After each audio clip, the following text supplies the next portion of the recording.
What was I saying? You were sort of assessing implications of diplomacy. Yeah. And of course, the effects of Nixon's diplomacy towards Iran were that the Shah, during the '73 crisis, oil crisis, and as a result of the Arab-Israeli war, and of the deepening Vietnamese crisis, turned out to be one of the most staunch areas of support for the United States, in the sense that he made available a squadron of used, but a squadron nonetheless, of F-5Es for transfer to Vietnam. He made sure that our Navy was resupplied at sea. Of course, we paid, but nonetheless, the supplies were there when the Arabs were cutting us off. And other evidences of strong support that flowed from the Nixon-Kissinger policies. There were exacerbations in other directions, but in terms of strictly U.S.-Iran arrangements and relations, they were good. Was there any dissent at the embassy, or maybe in the State Department or elsewhere, from the policy? Any thinking that maybe it might not be workable? I wasn't aware of any, but then I wasn't. That wasn't my bag. Yeah, exactly. One thing you mentioned earlier, in terms of the question of stability, you said that as far as you know, Townsend made no directives saying there should be no contact with opposition people. Mm-hmm. To what extent were there discussions with, say, former National Front people? Was there contact with the opposition under Nixon and Ford? Well, of course, it's easy to say there were no directives not to discuss anything with them. Mostly, it was their decision, the opposition decision, not to have anything to do with the United States for a representative. Very few of them would openly consort with us or talk with us because they were afraid for their skins as well. And those of us who didn't speak Persian particularly well, of course, were condemned to those who spoke English or French or German or Spanish or Italian, whatever. And they were by and large the already co-opted ones into the Shah system. The uncooperative ones, the active oppositionists, the mujahideen, the religious fanatics, had every reason not to talk to us. So that for someone in my position to go off and seek out someone like that would have been fruitless, almost. Now, having said that, let me say this, add this, that we got some bitter complaints from the palace one day from Court Minister Alam. It seems that every American newsman or anybody who comes to interview the Shah comes to the American embassy first for a briefing, and then he comes up and asks the most embarrassing questions. And I recall, you may recall this too, I don't know, in one interview with Mike Wallace came to the embassy and several of us briefed him. I briefed him for a couple of hours. And then he went up to the Shah and asked a lot of searching questions about his sister's involvement in drugs, smuggling, and just absolutely infuriated the man. So much so that in his 60-minute portion covering his interview with the Shah, he was able to make the Shah look like a real fool, unfortunately. And I don't know why the Shah subjected himself to these things. I mean, there's absolutely no reason for him to. But he just had enough amour propre and enough egoism to think he could outsmart these rather more experienced interviewers. In terms of the question of context, though, I mean, the CIA had a station in Iran, but did they have people that would be in touch with, they must concern with Soviet Union questions? You know, as economic counselor, I wasn't, again, privy to the things they did. When I was acting either as charge or as DCM, which I did at various times, under Helms, yes, then I had a little bit more knowledge, but I really don't have a great feel for the kinds of things they were sending in. I saw a lot of their reporting. Yes, they had people scattered around. I don't believe, I never really got the impression that they were actively cultivating oppositionists, and yet in post-revolution discussions with some of my friends in the agency, it comes clear that they had pretty good relations with a lot of these people, and they knew a lot of them. Through the years? Over the years, yes. That's interesting. Including Gorbani-Par. No, George K. was station chief then, wasn't No, he was never station chief. Oh, I thought he was station chief. Oh. He was deputy. The station chief, unless it was a cover sort of arrangement. The station chief for many years was Bill Brownell, and followed by Art Callahan, followed by somebody else, followed by a man who had spent 13 previous years in Tokyo, who was station chief at the time of the revolution. George at one time was technically working for me as my civil aviation That's guy. the impression I had. That was his cover. Yeah. But he had an office somewhere else. Yeah. The first one was Bill Brownell? Okay. That's interesting. Now, let's back to some of these policy issues. From your sense, what kind of interest made Iran important to Washington? Was it? Well, it was a market, among other things. We'd hoped it was going to be a growing market. It was a source, of course, of profit for our oil companies, considerable profit. It was an object of possible investment. There were other companies there, besides the oil companies.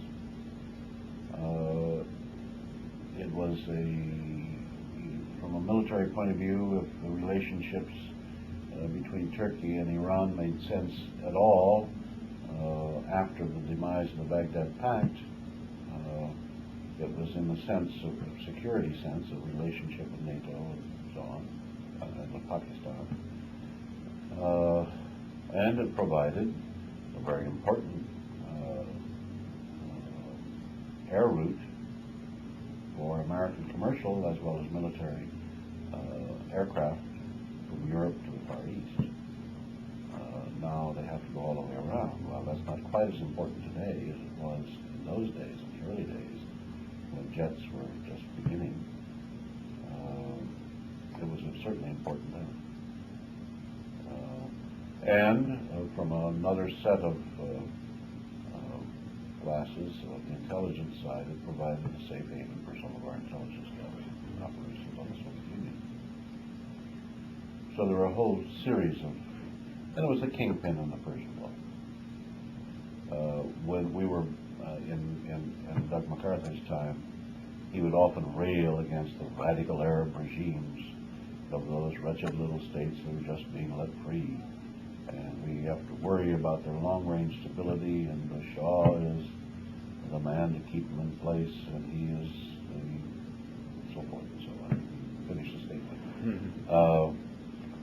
And so from the point of view of that time frame, there were a whole set of interesting, if not necessarily overwhelming, considerations that made Iran important to us. Now, how did policy filter down from Washington? Were like cables circulated widely, or was it ambassador give you briefings, or how did?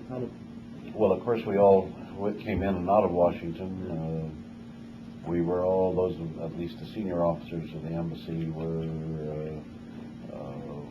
privy to the NISMs that came out and to the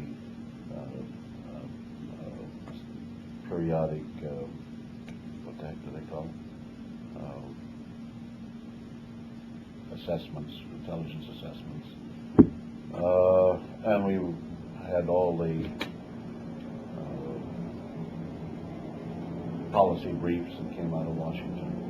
And unless there was something particularly sensitive, we had access to all the incoming telegram files from Washington to the ambassador, to the various sections. In the commercial, economic commercial section, by and large, I was about the only one who was privy to most of that. But there was a certain amount of need to know. But when it came to things petroleum and when we got into these very delicate negotiations, John Washburn certainly was privy to most of it. Now, how much contact? Well, who were your counterparts in Washington? Who did you keep in touch with in Washington in terms of the economics?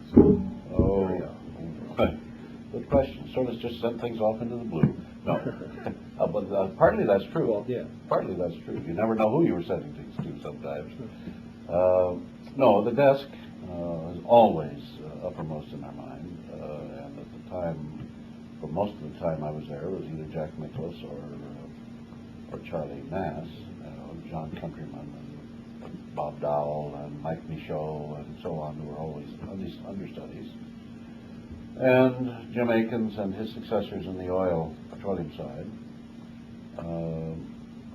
On the commercial side, I was a little bit more dicey because most of the Commerce Department were fighting different games. They didn't like MacArthur, they didn't like me, they didn't like my commercial attaché because they felt we weren't playing the Commerce Department game. Who was the attaché?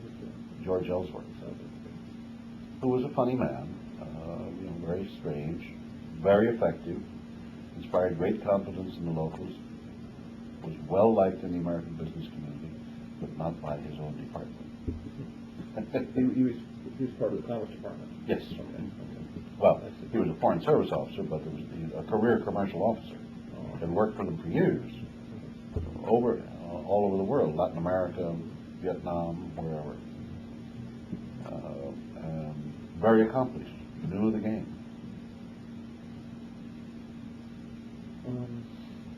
Did you keep in touch with officials at other agencies besides Commerce and State, like Treasury or the Exim Bank, or? Treasury to a much lesser degree. Exim Bank, yes, because Henry Kearns used to come out, and his minions used to come out, and whenever I came to Washington, I would see Henry, or I saw Bill Casey one time when I was leaving Iran. He was then head of Exim. Treasury, and certainly the then beginnings of what is now DOE, that was under Mel Conant was part of the operation in Treasury. Bob Ebel, who's now here with NSearch. With what? NSearch is a corporation. Oh, okay. And let me see, what other agencies? Agriculture I used to go see quite a lot as well, because we had extensive agricultural arrangements, CCC credits, commodity, fat lamb programs, regional pulse improvement projects, and things like that. Was there most of the correspondence with Washington was done through cables, or was it also? Cables, there was a good deal of official informaling as well. This was letters, basically. Yeah. Cables and what we call dispatches, which I guess are almost obsolete now. Those are the longer papers. Yeah. You're supposed to do your think pieces on those, and they served that purpose in the early days. But as cable became so easy and so cheap, in a manner of speaking, dispatches became something that you could sit down and write your novel almost in send it in, and somebody might read it and find its way into the archives, and you will have made your point, but you've had no effect whatever on policy. Now, during this period, as you know, Nixon and Kitchener put in effect a new National Security Council system, from which I gather the State Department lost some of its policy-making authority. Did you get that sense at the time that the state had a diminished role? Well, we had that sense, but mostly because of the newspaper reporting that Bill Rogers was not considered to be an equal of anybody's in the White House, and it didn't surprise any of us. It certainly didn't surprise me because I'd lived through the Kennedy White House in the Department of State, and they had the same approach to dealing with the State Department as the Nixon White House and as the Carter and as the Reagan White House.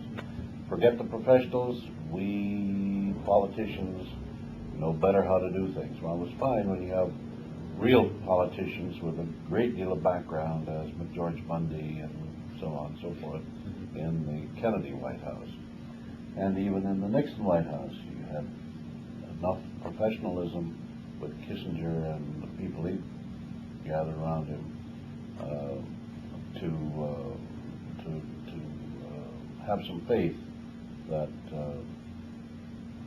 nonsensical things would not occur. But in the Carter White House, that faith was dissipated, and in the Nixon White House, in the Reagan White House, well, we're not into that, but the story's still being unfolded. Yeah, they had a guilty plea, by the by, from Channel today on conspiracy to defraud, and he named us as co-conspirators North and I forgot who. Very interesting.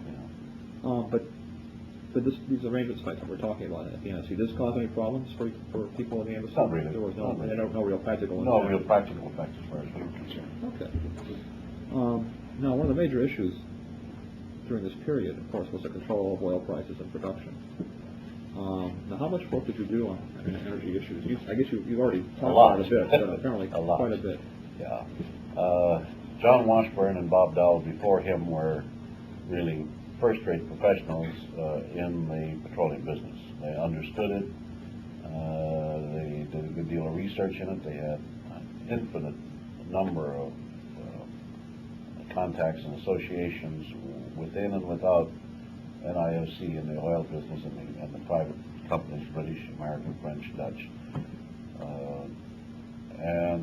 So I never felt starved for information in the daily practical sense. Where the U.S. government was hampered was the oil companies had been permitted, and some of this I've just picked up recently by reading about the Harriman missions that allowed help, and Hoover that helped set up the consortium after the Mossadegh days, and McCloy, permitted the oil companies full and unfettered control. There was no requirement on them anytime to keep the U.S. government informed. Indeed, our ability to get good, solid, reliable statistical data was very, very low. The American Petroleum API did not collect the information. They collected some general stuff, but not the kind of information we needed for close analysis of pricing and supply and so forth and so on. So that as time went on, some of the things that we had to deal with when 1970 and 71, the early days of the Tehran negotiations came along, we had some intractable problems that couldn't be solved, that had been caused by other economic actions. For instance, the domestic refining and distribution systems of most of the oil companies were almost break-even operations only, because the companies had pushed all their profits to the wellhead. That's because unrepatriated profits were not taxed. And so they had billions of dollars to play with for added exploration around the world and development around the world that were, until they repatriated profits, were free money. And so that when the local government started, after the OPEC agreements, started taking a bigger bite, a much bigger bite, it made the distribution and refining operations unprofitable at all. And that's why you saw a lot of stations close, a lot of chains sold off, and so forth and so on. They rationalized their system then. Yeah. None of us realized that until almost too late. So you're saying there's very little, the cooperation with the companies was very was nil practically. Parlous, yes. Parlous. Well, before we get to the details, how would you characterize the general approach that the Nixon administration took to OPEC as OPEC developed? Well, you know, all the time until '73, we had strict instructions to stay away from OPEC. We were not even to recognize it as a viable entity. There may have been an OPEC, no, there wasn't an OPEC office in Tehran, but the OPEC office was in Vienna, and the embassy in Vienna was instructed to stay away from it. We had no knowledge what OPEC was doing as an organization. When the negotiations came along during the last days of 71, I guess it was, or the early days of 71, that resulted in the increase of oil prices to, now these get a little hazy. You mean the Tehran Agreement? The Tehran Agreement. February 71? Yeah, February 71, Tehran Agreement. The results of that agreement were announced by the Shah in a television address, which we watched at Doug MacArthur's at the residence, and all the oil men were there because they didn't know what was coming out either. They hadn't been told by the Shah or by anybody what was coming out. And just as a sidelight, the Japanese ambassador and a couple of his people that had been sent out from Japan to monitor the thing were also there because he was an old friend of MacArthur's. And the Japanese, of course, along with the Germans, who at the time were expected to pay for all of these increases, had no handle on any of it.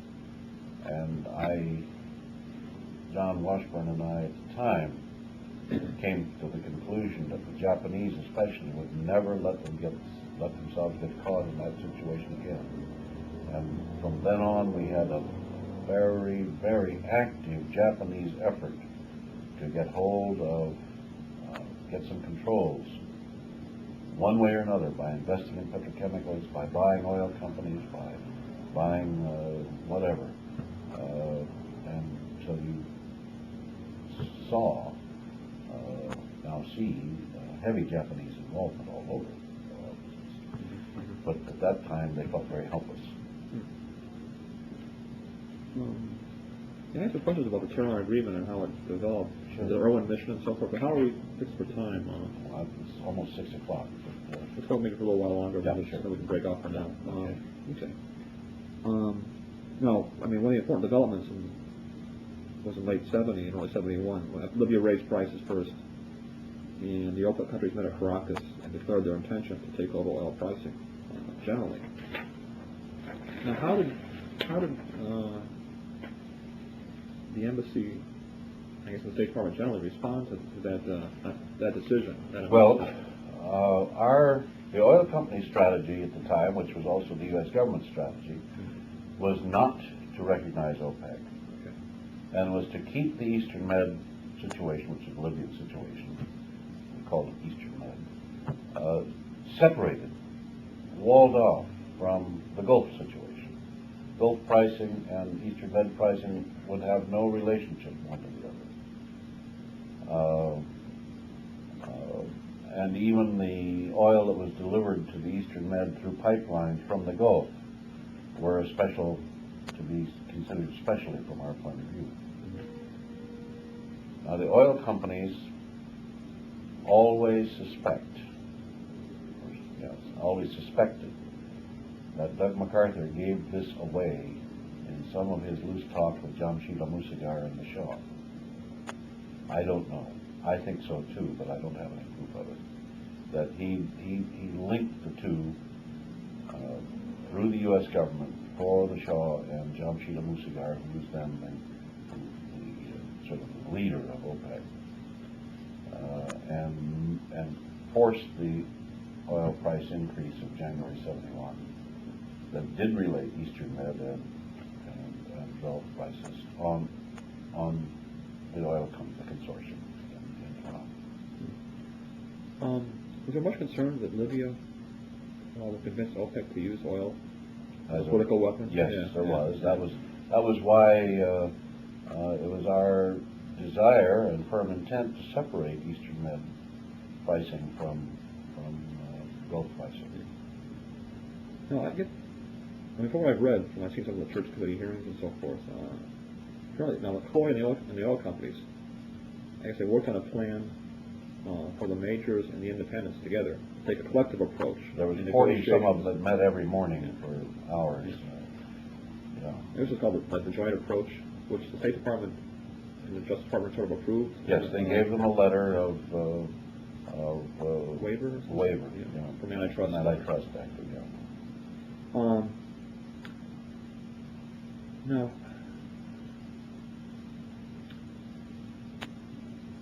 wasn't John Irwin sent over to He came on a mission, yes. Came over on a fact-finding mission, more than anything. And they went through all of the Gulf, through Saudi Arabia, Kuwait, Iraq, Iran, I don't know who else. He was accompanied by Jamaicans, I think, at the time as well.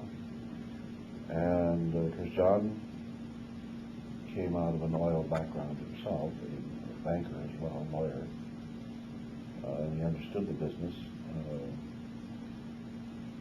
I never ever got the feeling that the Irwin mission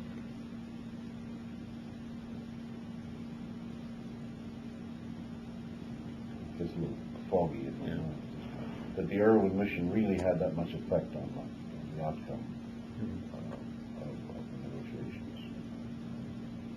It was more fact-finding as near as I could tell. Well, was the State Department was trying to approach them before, and the companies were trying to organize? Did the State Department actively push that, or was that? No, that was the oil companies. The oil companies, and the oil companies acted jointly in Iran as well. Now, according to one document that I've seen, the Shah was stressed by this joint approach idea of collective bargaining. Because he felt that he was being ganged up on. That was part and parcel of his congenital or his long suffering paranoia, which is shared by all Iranians, that they're being conspired against. And when you see 40 oil companies led by the major oil companies of the world that they view as having manipulated them for years, and in a sense they did, well, in a real sense they did, ganging up and meeting how to deal with all these, as some of the oil men might say, ragheads, sure you do get real paranoia. Now let me just throw in a couple of reasons why, at least on the surface, it's believable that they were being conspired against. When I first got to Iran in '69, the total oil income for Iran was $690 million. That's it, less than a billion. Of course, when I left in 1974, it was $24 billion, allegedly. I think it was, came close to that. And we would argue over pennies a barrel, which the oil companies would sit there with a straight face and say, this means billions of dollars to us. Well, it did. But the penny a barrel that the Shah was going to get as increased royalty was peanuts. 5 million barrels a day, let's say, not very much. I guess the Fortune had an agreement whereby they could control production and limit it. I think it was the APQ system, something like that. Yeah, no, they had an agreement with the Shah on annual liftings, or they had 5-year agreements that were reviewed. What each company would lift, and of course, given their alternate supplies around the world, this is why the oil companies were so successful in keeping them separated for so many years. The Saudis would push them to lift more, and so the Iranians couldn't sell more, or they couldn't undertake to lift more from Iran because they were lifting more from Saudi, and vice versa, and it just they played one off against the other very nicely over the years. I had the impression that the companies had their own arrangements among themselves that the Shah didn't know about for some time, whereby they could control production, prevent overproduction and falling prices. Well, yeah, they could do that, all right. I don't. Yeah, they managed the supply, no question about it. Because, left alone, Saudi Arabia and Iran and the Gulf states and Libya would have been flooding the market with oil. There hadn't been some controls, and that's why they got in trouble later on when OPEC really was in control. They didn't control very well. Now, back to the time of the Irwin mission, according to one of the documents that I saw, the Shah threatened to MacArthur an oil embargo by the Gulf producers, and the companies played what he called any dirty tricks. Did you ever hear anything about Yeah, that? I heard that, but nobody really believed him. Nobody really believed him. He couldn't afford it. He was engaged in a military build-up, domestic military build-up. He was engaged in an extensive development program. They were already having trouble managing their resources in a way that provided for all of their needs, and the money tree hadn't started blooming yet. So the time that threat was made, it was viewed as an empty threat. But again, that was as much MacArthur's reporting and his failure to understand and handle the Shah as anything else. What kind of options did MacArthur have at that point? What kind of options did he have? Options did he have? Yeah. Well, he was, I don't know that he had any real options, but had Julius Holmes been there, Julius would have said, "Hey, Your Majesty, calm down. It's in all of our interests to make sure this works out well. Threatening us like that isn't going to do you any good, it isn't going to do us any good." MacArthur simply reported. He didn't remonstrate, as far as I recall. And Phil Talbot would have done the same thing. No. Back to this joint approach idea. Apparently, the oil companies, were they hoping that Irwin would push this approach? I don't know. I have no idea. You didn't get any sense from talking to them? Yeah. Okay. In any case, after Irwin's visit, the companies agreed to separate negotiations in Tehran with the Gulf states on the one hand, and in Tripoli. Yes, and that was part of the same effort to keep them separated. Yeah. And the company team in the Gulf was led by Lord Stratholme. Yes, Willie Fraser. Now, you monitor the negotiations pretty closely? Yes. I met practically every night with Willie, Al DeCrane, Bill Tavaleras, Chuck Percy. People you mentioned earlier. Yeah. Donald Murray, and sometimes the Dutch ambassador would join us when he was not out at the party. But when I say every night, I meant we'd meet them at 1 or 2 or 3 o'clock in the morning. Did the company seek any advice or direction from the embassy, No. from Washington? No. Indeed, had we tried to, instruct them. They would have told us to go peddling. They didn't seek any diplomatic assistance at all? No, they didn't want us meddling. Yeah. That was their point of view all along. This was not a diplomatic matter for you amateurs in the oil business to meddle in. And the policymakers in Washington saw it the same way. And they approved that separation. Yeah, well, or they accepted that was the way it had always been. They accepted it. Yeah.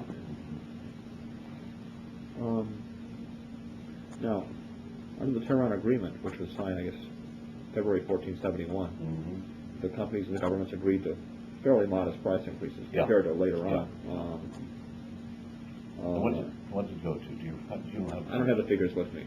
Yeah. It seemed to me we kept arguing about the equivalent cost of producing a barrel of synthetic or shale oil, which was then estimated to be about $7 or something like that. $7.41. Somewhere in that range, yeah. But in any case, the agreement was supposed to last to 75. Now, I think the Shah also agreed that Persian Gulf prices would be stable even if Libya raised prices. Right. Was there any doubt at the time that the Shah would stick to the agreement? How did people assess its durability? I don't think any of the oil companies ever felt comfortable that anybody was going to stick with the agreement. And in the event, of course, we never were really able to tell whether they were going to stick by the agreement because of the things that happened in 73. After all, it was only about a year and a half later that the whole thing fell apart. Maybe two. I might stop and make a drink. Okay. Now, the Tehran Agreement meant a major step in the direction of national control over petroleum resources.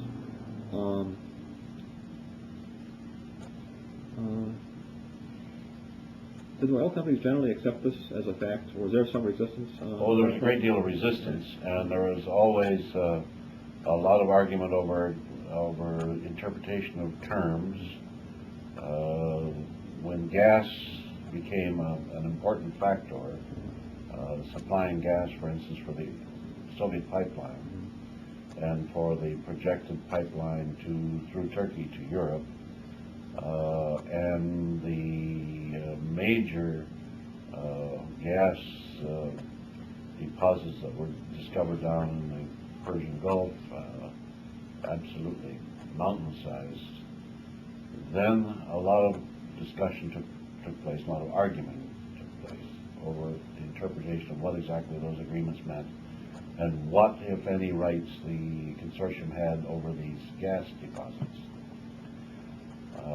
And when they started using the gas for re-injection for secondary recovery purposes, there was the question of who pays for that.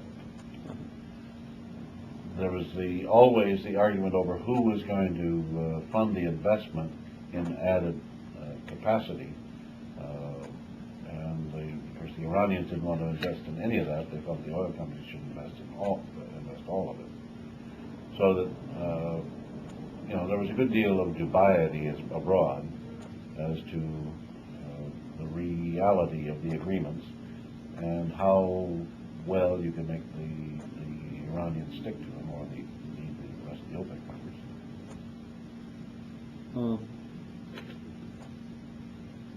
How did the State Department assess these developments? Was it something that they thought that they should try to just accept and try to moderate, or something they could try to reverse if possible? Or?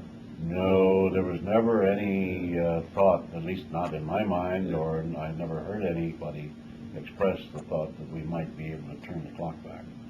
No way. Nor was there any real effort at the time, until 1973, to inject the U.S. government muscle into the oil patch. Then it became a matter of life or death, very great strategic value.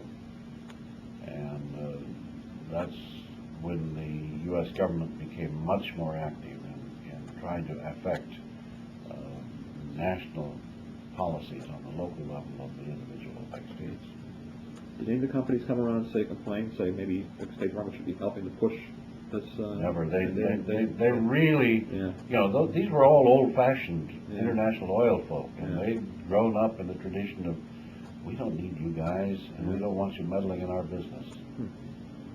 And you had people like Jan van Raven and Chuck Percy and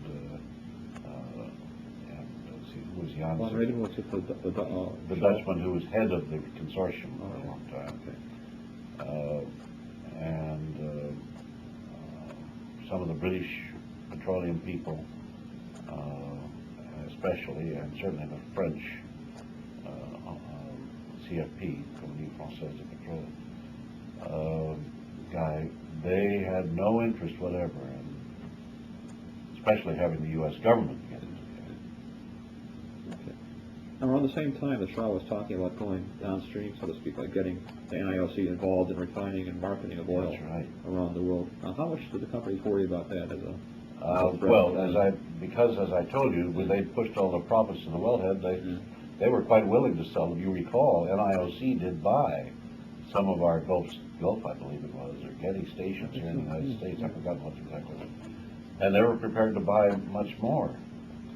And the oil companies were quite prepared to let them run those non-profit operations.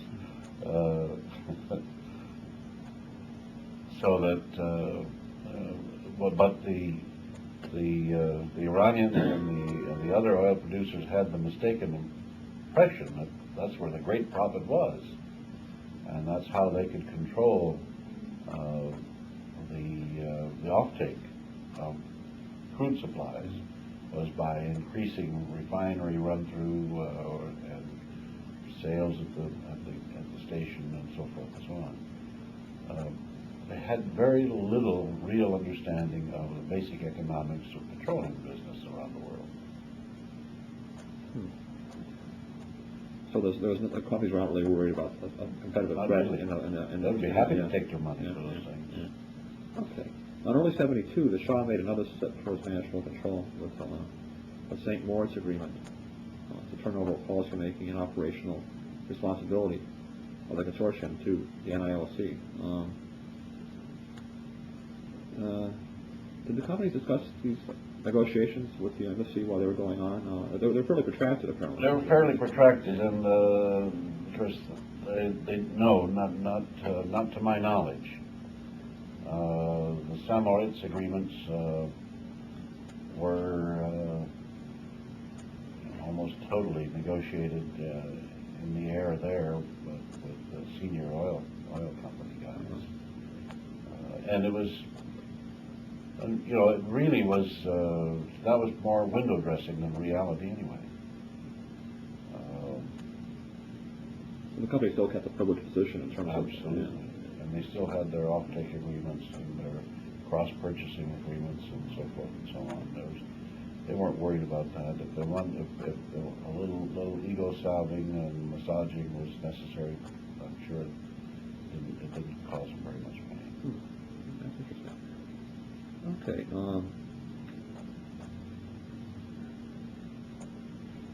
Now, around the same time, in 72, 73, the Shah and the companies, I'm sure the Shah and OPEC were starting to stress the idea of unilateral national control over prices, as opposed to negotiations with the companies, whereby OPEC members would set prices themselves, rather than through bargaining with the companies. Did this move cause much concern? This announcement? Well, you know, this was all posturing and a long line of posturing, and these were all, you know, ploys in a negotiating game. And if you stop to get concerned about one or another of them, you would lose a lot of unnecessary sleep.